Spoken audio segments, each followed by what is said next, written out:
தளபதி அவர்களுக்கு அவரோட கட்சி துண்டினாலேயே அவருக்கு இப்போ மிகப்பெரிய தலைவலி வர்றதுக்கான வாய்ப்புகள் நிறையவே இருக்கு. நிறைய பேர் வந்து அவர் மேலே கேஸ் போடுவோம், இது மிகப்பெரிய தப்பு அப்படின்னு சொல்லிட்டு என்ன நடந்துச்சு திருச்சியில் நம்ம எல்லாருமே பார்த்தோம்.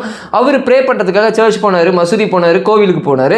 இந்த மாதிரி ஆக்சுவலாக தேர்தல் ஆணையத்தில் நிறைய சட்டங்கள் இருக்குது. அதில் ஒரு சட்டம் என்னன்னா, நீங்கள் உங்களோட கட்சியோட சிம்பிள்ஸை யூஸ் பண்ணி எந்த ஒரு ஆலயத்துக்குள்ளேயும் எந்த ஒரு கோவிலுக்குள்ளேயும் எந்த ஒரு மசூதிக்குள்ளேயும் உங்களோட பிரச்சாரத்தை நடத்தக்கூடாது அப்படின்னு ஒரு விஷயத்தை சொன்னால் உள்ள அல்டிமேட்லி கொண்டு போகக்கூடாது. இப்போ பார்ட்டிஸ் ரிலவெண்ட்டாக இருக்கிறது எதையுமே அதை தாண்டி விஜய் அவர்கள் திருச்சியில் சர்ச்சில் முட்டி போட்டு அவர் அந்த ப்ரேயரை ஃபினிஷ் பண்ணுறதுக்காக அந்த ப்ராசஸில் இருக்கக்குள்ள அவரோட கட்சி துண்டு தான் வந்து கழுத்தில் போட்டிருப்பார், ரைட்டா? ஸோ அது போட்டது தேர்தல் ஆணையத்தோட சட்ட விதிமீறலாக கன்சிடர் பண்ணப்படும். இதுக்கு தேர்தல் ஆணையம் கண்டிப்பாக அவர் மேலே தண்டனை கொடுக்கப்படும். எந்த ஒரு ரூல்ஸ் பிரகாரத்துக்கு போடுவாங்க அப்படின்னா, பிரதிநிதித்துவ 1951 சட்டத்துக்கு கீழே வந்து இது கீழே வரும். ஸோ அது மேலே அவர் மேலே கேஸ் ஃபைல் பண்ணணும் அப்படின்னு சொல்லிட்டு நிறைய பேர் இப்போ இன்சிஸ்ட் பண்ணிட்டு இருக்காங்க.